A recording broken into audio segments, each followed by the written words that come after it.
দিলৱাৰ হুছেইন আমাৰ cross current news পৰ্টেলটোৰ এগৰাকী সাংবাদিক আৰু সকলোৱে জানে তাৰোপৰি তেওঁ প্ৰেছ ক্লাবৰো এগৰাকী বিষয়ববীয়া তেওঁক সিদিনা হঠাতে আৰক্ষীয়ে গ্ৰেপ্তাৰ কৰিলে এপেক্স বেংকলৈ যাওঁতে আৰু সেইটো লৈ গোটেই সাংবাদিক সন্থাই এটা আন্দোলন কৰিলে আৰু আন্দোলন প্ৰতিবাদ কৰিলে প্ৰতিবাদ কৰাৰ পিছত তেওঁ আইনী প্ৰক্ৰিয়াৰে যদিও জামিন পালে জামিন পোৱাৰ পিছত আকৌ অন্য এটা কেছত তেওঁক কালি আকৌ গ্ৰেপ্তাৰ কৰিলে গতিকে এতিয়া এই গোটেই ঘটনাটোত আমি আমাৰ দলেতো কণ্ডেম কৰিছোঁ আমি কংগ্ৰেছ দলেও কণ্ডেম কৰিছোঁ গোটেই অসমৰ ৰাইজে কণ্ডেম কৰিছে কিন্তু যোৱাকালি এই সন্দৰ্ভত আজি আমি প্ৰেছ কনফাৰেন্সখন কৰিব খুজিছোঁ এইকাৰণেহে বাইট দিব খুজিছোঁ এইকাৰণেহে যে যোৱাকালি মাননীয় মুখ্যমন্ত্ৰী ডাঙৰীয়াই কিছু সংবাদ মাধ্যমৰ যোগেদি তেখেতে এইটোৰ ওপৰত এটা তেখেতে বক্তব্য ৰাখিছে মোটামুটি তেখেতে এটা স্পষ্টীকৰণ দিছে প্ৰথম কথাটো আমি লক্ষ্য কৰিছোঁ যে যিদিনা দিলৱাৰ হুছেইনক গ্ৰেপ্তাৰ কৰিলে সেইদিনা মুখ্যমন্ত্ৰীয়ে কোনো ধৰণৰ ৰিয়েকশ্যন দিয়া নাই তাৰ পিছদিনাও তেওঁ কোনো ৰিয়েকশ্যন দিয়া নাই তেওঁ ভাবিছে কি যে এটা পৰ্টেলৰ এগৰাকী সামান্য সাংবাদিক ইয়াক এৰেষ্ট কৰিলেনো কিডাল হ'ব এইটোত কোনো ৰিয়েকশ্যন দিবলগীয়া কথা নাই তেওঁ মনে মনে আছে কিন্তু যেতিয়া এই ইছ্যুটো গোটেই নেশ্যনেল পৰ্যায়ত গুচি গ'ল নেশ্যনেল পৰ্যায়ত যেতিয়া ইছ্যুটো গুচি গ'ল আৰু আমাৰ অসমতো চাৰিওফালে যেতিয়া সাংবাদিকসকলে আন্দোলন কৰিবলৈ ধৰিলে তেতিয়া তেওঁ দেখিলে যে কথাটো বিষম গতিকে তেওঁ চাফাই গাবলৈ আৰম্ভ কৰিলে যে যিটো তেওঁ স্বভাৱ সুলভ যিটো আগৰ পৰা যিটো তেওঁৰ প্ৰেক্টিছ সেই প্ৰেক্টিছেই খটুৱালে যে ডাইভাৰ্ট কৰিবৰ কাৰণে কালি তেওঁ সংবাদমেল পাতি তেওঁ সংবাদমেলৰ যোগেদি তেওঁ প্ৰথমতে ঘোষণা কৰিছে কি বুলি যে দিলৱাৰ হুছেইন এক নম্বৰত সাংবাদিক নহয় তেওঁ এজন বেপেৰুৱা মানুহ ডাম্পাৰ চাম্পাৰ কেইবাখনো আছে আৰু তেওঁ বেপাৰ বাণিজ্য কৰা মানুহ তেওঁ সাংবাদিক নহয় প্ৰথম কথা আৰু দ্বিতীয়তে তেওঁ কৈছে যে পৰ্টেলবিলাক কোনো সাংবাদিকৰ লগত আমি নধৰোঁ পৰ্টেলবিলাকক আমি অসম চৰকাৰে কোনো স্বীকৃতি দিয়া নাই আৰু এইবিলাক কোনো সাংবাদিক নহয় পৰ্টেলবিলাক গতিকে বাকী সাংবাদিকসকলে তেওঁলোকক ছাপৰ্টত যাব নালাগে গতিকে পৰ্টেলবিলাক কেতিয়াও মানে সংবাদ হেৰিয়াৰ ভিতৰত নপৰে আৰু আমি অসম চৰকাৰে তেওঁলোকক স্বীকৃতি দিয়া নাই এইটো হৈছে মুখ্যমন্ত্ৰী কেইবাটাও কথা কৈছে মই এটা এটাকে তেওঁৰ প্ৰত্যেকটো কথাৰ উত্তৰ দিম এতিয়া যে দিলৱাৰ হুছেইন সাংবাদিক নহয় তেওঁ এজন বেপাৰী তেওঁৰ 4-5খনকে ডাম্পাৰ আছে তে মই মুখ্যমন্ত্ৰী মহোদয়ক সুধিব খুজিছোঁ কোনখন আইনত লিখা আছে গাড়ী থাকিলে ডাম্পাৰ থাকিলে ব্যৱসায় থাকিলে তেওঁ সাংবাদিক কৰিব নোৱাৰে নে এইখন আপোনাৰ নিজৰ আইন কোনখন আইনত আছে এই কথাটো মুখ্যমন্ত্ৰীয়ে নকয় কিয় তেওঁ ক'ব লাগে কোনখন আইনত আছে যে এজন সাংবাদিকৰ কি ব্যৱসায় থাকিব নোৱাৰে নেকি সাইড বিজনেছ এজন সাংবাদিকৰ গাড়ী থাকিব নোৱাৰে নেকি ডাম্পাৰ থাকিব নোৱাৰে নেকি বা তেওঁৰ জীৱিকা উপাৰ্জনৰ অন্য কিবা হেৰি আহিলা থাকিব নোৱাৰে নেকি থকাটো অপৰাধ নেকি কি তাৰ মানে সাংবাদিকে তেতিয়াহ'লে সেইবিলাক নকৰি কি চুৰ কৰিব লাগে নেকি সাংবাদিকে ডকাইত কৰি খাব লাগে নেকি তেতিয়াহ'লে সাংবাদিকে নে ব্লেকমেইলিং কৰি খাব লাগে চুৰ কৰি খাব লাগে নে ডকাইত কৰি খাব লাগে মুখ্যমন্ত্ৰীয়ে কওক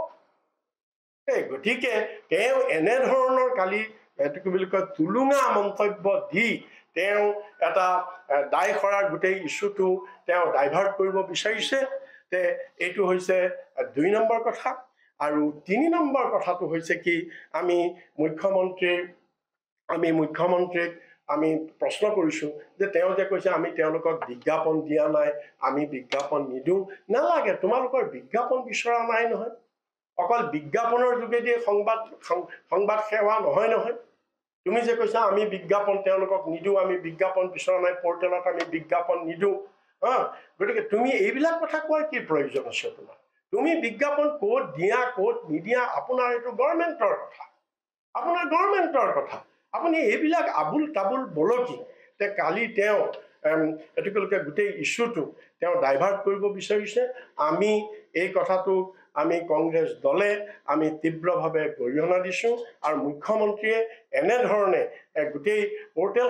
সংবাদসেৱীসকলক তেওঁ এনেধৰণে অৱমাননা কৰাটো অৱজ্ঞা কৰাটো এইটো আমাৰ গণতন্ত্ৰৰ চতুৰ্থ স্তম্ভৰ বাবে এটা সাংঘাতিক তেওঁ এটা আঘাত হানিছে কাৰণ আজি সংবাদ মাধ্যম বুলি ক'লে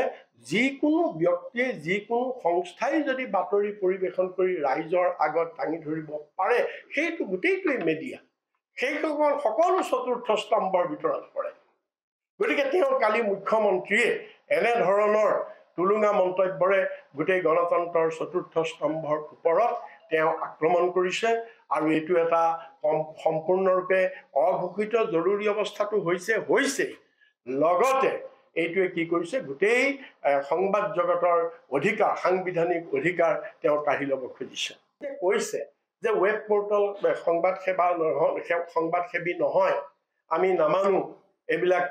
দিলৱাৰ হুছেইন তাৰ পৰা আমি নামানো তে মোক আপুনি উত্তৰ দিয়ক তেতিয়াহ'লে আপুনি টাইম 8 কিয় চলাই আছে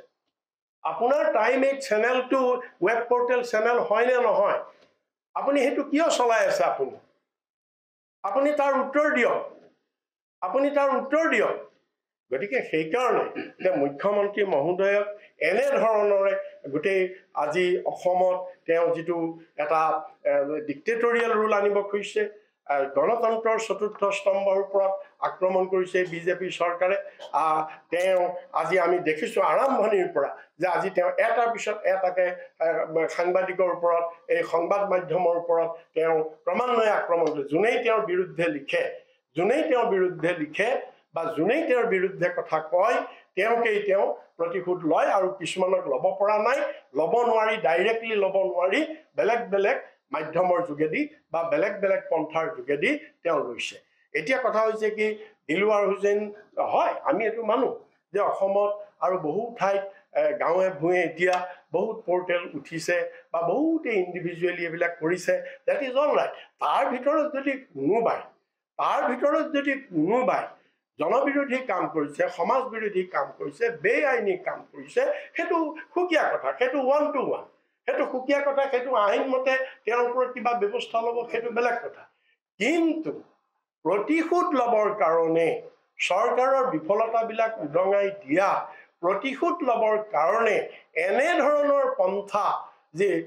এই চৰকাৰে অৱলম্বন কৰিছে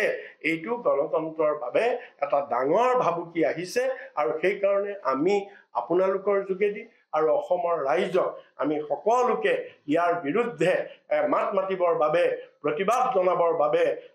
আমি সকলোকে আহ্বান জনাইছো ডেলিভাৰী বয়টো তাৰ নামটো কি আছিল পাহৰিছো এই ডেলিভাৰী বয়টো যে ভাৰ্গৱ বৰবৰা বুলি যেতিয়া পুলিচৰ অফিচাৰজনে খুব বেয়াকে পিটিছিলে তেতিয়া সেইটো সময়তো কোনো মিডিয়া নাছিল কোনো গম পোৱা নাছিল সিটিজেন মিডিয়া এজন মানুহে এগৰাকী মহিলাই তেওঁ মোবাইলত উঠাই তেওঁ চাৰিওফালে সেইটো সাৰ্কুলেট কৰি দিলে আৰু সেইটো গোটেই তেতিয়া সেইটোৰ ওপৰত একচন হৈ গ'ল দিছ ইজ সিটিজেন মিডিয়া এতিয়া গতিকে মুখ্যমন্ত্ৰী ক'ত আছে এজন মানুহে অকল তেওঁৰ পাছখন স্বীকৃতিখন ল'লেই তেওঁৰ এই আই কাৰ্ডখন ল'লেই মিডিয়া নহয় এজন মানুহে ইণ্ডিভিজুৱেলি আজিকালি মিডিয়া কৰিব পাৰে যদি তেওঁ প্ৰকৃততে খবৰ যদি তেওঁ প্ৰচাৰ কৰিছে যি মাধ্যমৰ যোগেদি নকৰক আগতে মাধ্যম নাছিলে কাৰণে এটা মাধ্যম হৈছিলে আজিকালি বহুত মাধ্যম কোনোবাই ফেচবুকৰ যোগেদি সংবাদ পৰিৱেশন কৰিব পাৰে কোনোবাই এক্সপোষ্টৰ যোগেদি কৰিব পাৰে কোনোবাই ইউটিউবৰ যোগেদি কৰিব পাৰে এইবিলাক ডিজিটেল গতিকে যোনেই সংবাদ পৰিৱেশন কৰে তেওঁই সংবাদদাতা তেওঁই সাংবাদিক অকল আই কাৰ্ডখন থাকিলেহে যে হ'ব সেইটো নহয় মুখ্যমন্ত্ৰীয়ে এই কথাটো জনা উচিত মুখ্যমন্ত্ৰীয়ে যে কৈছে যে পৰ্টেল ৱেব পৰ্টেল বিলাক সংবাদ মাধ্যমৰ ভিতৰত নপৰে আৰু এইবিলাকক আমি অসম চৰকাৰে কোনো স্বীকৃতি দিয়া নাই মুখ্যমন্ত্ৰীয়ে বোধকৰো নাজানে তেওঁ যে ইমান সীমিত জ্ঞান আমি জনা নাছিলো যে ইয়াৰ কাৰণে ৰাজ্য চৰকাৰে স্বীকৃতি দিব নালাগে এই পৰ্টেল ৱেব পৰ্টেল ইউটিউবাৰ এইবিলাকক অলৰেডি চেন্ট্ৰেল গভৰ্ণমেণ্টৰ এইখন আইনৰ যিটো central গভৰ্ণমেণ্টৰ 2021 the Information Technology Intermediary Guidelines and Digital Media Ethics Code Rules 2021 already central government defined কৰিছে কি মিডিয়া হ'ব পাৰে পৰ্টেল মিডিয়া হয় নে নহয় ইউটিউব মিডিয়া হয় নে নহয় ফেচবুক টুইটাৰ হেণ্ডল মিডিয়া হয় এক্স পোষ্ট মিডিয়া হয় নে নহয় এইবিলাক অলৰেডি চেণ্ট্ৰেল গভৰ্ণমেণ্টে এখন ডাঙৰ কোড অফ কণ্ডাক্ট উলিয়াই যে ডিজিটেল মিডিয়াত কোড অফ কণ্ডাক্টত তেওঁলোকক অলৰেডি স্বীকৃতি দিছে গতিকে চেণ্ট্ৰেল গভৰ্ণমেণ্টে স্বীকৃতি দিয়াৰ পিছত হিমন্ত বিশ্ব শৰ্মাৰ ইয়াত স্বীকৃতিৰ কি প্ৰয়োজন আছে তেওঁ কিহৰ স্বীকৃতিৰ কথা কয় তেওঁ এইবিলাক নাজানে মুখ্যমন্ত্ৰী হৈ তেওঁ এইখিনি অন্তত অধ্যয়ন কৰা উচিত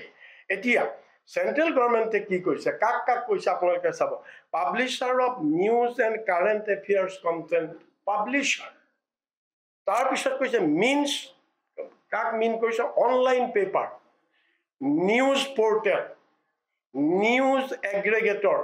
news agency and such other entity called by whatever name naam to je nohok which is functionally similar to publisher of news and current affairs de bortoman jibilak news channel electronic ei ko print media ei ko je teuluke ji dhornor publish kori ase news kori ase kaam kori ase tenekua similar kaam jodi onno konuba portal বা কোনোবা ই পেপারে করে বা কোনোবা social media হ্যান্ডলত করে তেওঁলোকো media বুলি তেওঁলোককো ধৰা হয় বুলি সেন্ট্ৰাল গভৰ্নমেন্টে এই গাইডলাইনৰ যোগেদি অলৰেডি ডিফাইন কৰি দিছে আৰু আগতে মিডিয়া আছিল হিমন্ত বিশ্ব শৰ্মা এইটো কথা নাজানে নেকি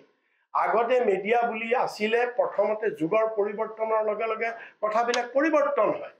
আগতে ইমান টেকনলজি এডভান্স নাছিল আগতে প্ৰথম আছিল প্ৰিন্ট মিডিয়াৰ পিছত আহি গল টিভি ইলেক্ট্ৰনিক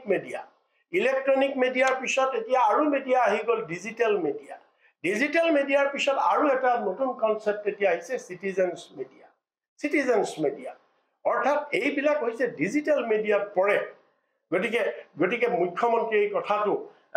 নাজানাটো অতি এটা হাস্যকৰ কথা আৰু মুখ্যমন্ত্ৰী কোট আছে তেওঁ ইমান পিছ পৰি কিয় আছে এটোটো ডিজিটেল মিডিয়া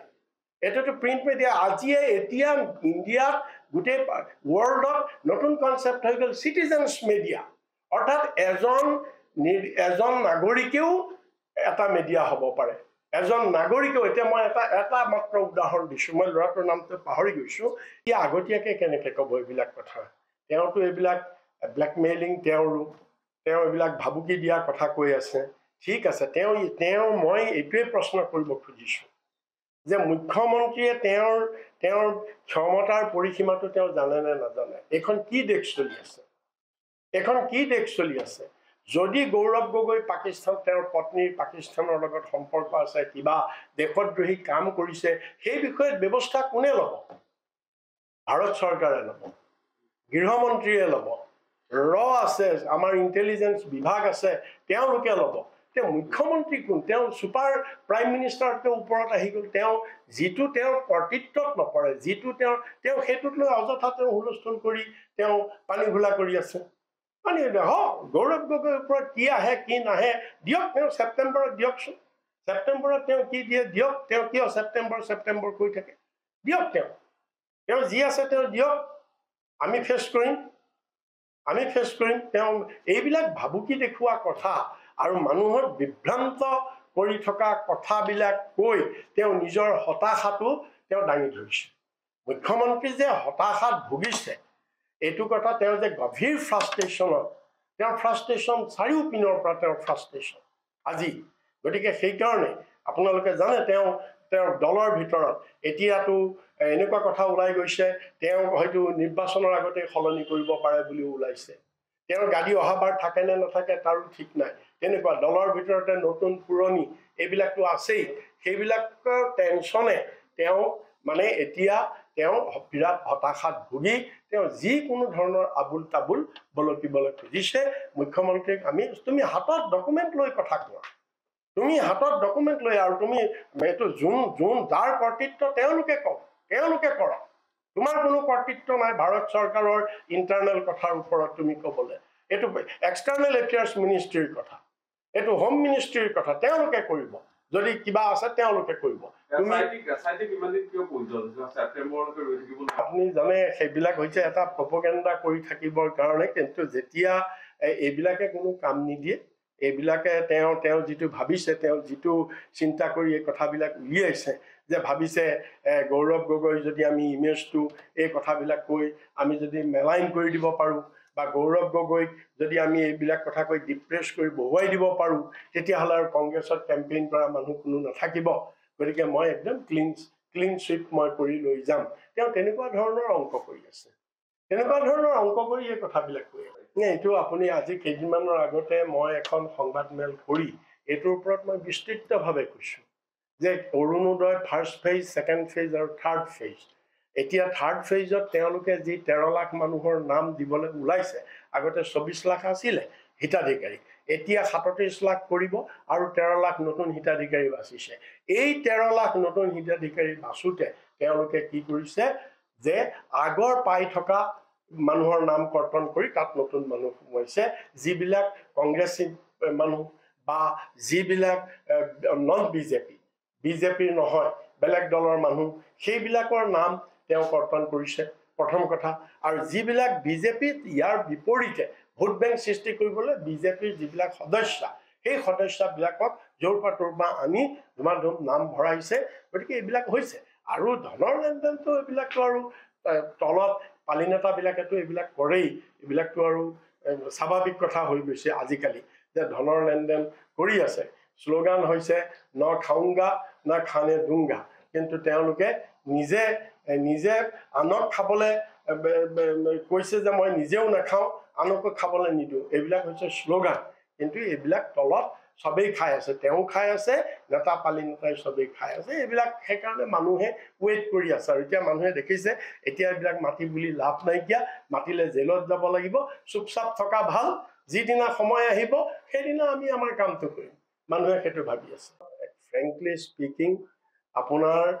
ইমান সাংঘাতিক এণ্টি ইনকামবেঞ্চি আৰু ইমান সাংঘাতিক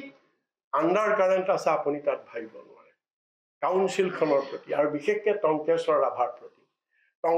ৰাভাৰ প্ৰতি মানুহৰ ইমান বিশেষজ্ঞাৰ এটাটো হ'ল তেওঁৰ যিটো আপোনাৰ জাতিগত প্ৰমাণ পত্ৰ সেইটোতো আৰু পোনপটীয়াকৈ ওলাই পৰিলে তেওঁ শৰণীয়া কিন্তু অকল কিছু ফৰ্মেলিটি সম্পূৰ্ণ হোৱা নাই কাৰণে ডিক্লাৰ হোৱা নাইকিয়া গতিকে তেওঁ যে শৰণীয়া আছিলে মিছাকে ৰাভা নাম লৈ যে ৰাভা জাতিক লুণ্ঠন কৰিছে সেইটো এটা ডাঙৰ তাত ইছ্যু আৰু তেওঁ এই 10 বছৰীয়া কাৰ্যকালত যিমানবিলাক কৰাপশ্যন নন পাৰফৰ্মিং আৰু কৰাপশ্যন এইটো এটা ডাঙৰ ইছ্যু এই দুটা এণ্টি ইনকামবেঞ্চি আৰু আণ্ডাৰ কাৰেণ্টটো হৈছে কি মানুহৰ এটাটো হ'ল বিজেপি কাৰণ তেওঁলোক বিজেপিৰ লগত আছে যৌথ মঞ্চ গতিকে বিজেপি আৰু যৌথ মঞ্চ এজ এ হোল আৰু বিজেপিৰ প্ৰতি মানুহৰ ইমান বেছি বিষাদগাৰ যে গোটেই কথাবিলাকৰ কাৰণে গতিকে ৰাভা হাছাঙত মানুহে সাইলেন্টলি ভোট দিব বিবেক ভোট দিব সাইলেন্টলি ভোট দিব আৰু মই যেটো ভাবো মানুহে যোগ্য প্ৰত্যুত্তৰ দিব না এটোৰ প্ৰসংগত মই আজি নকওঁ এই কাৰণে নকওঁ মই এটা মাত্ৰ কথা কৈছো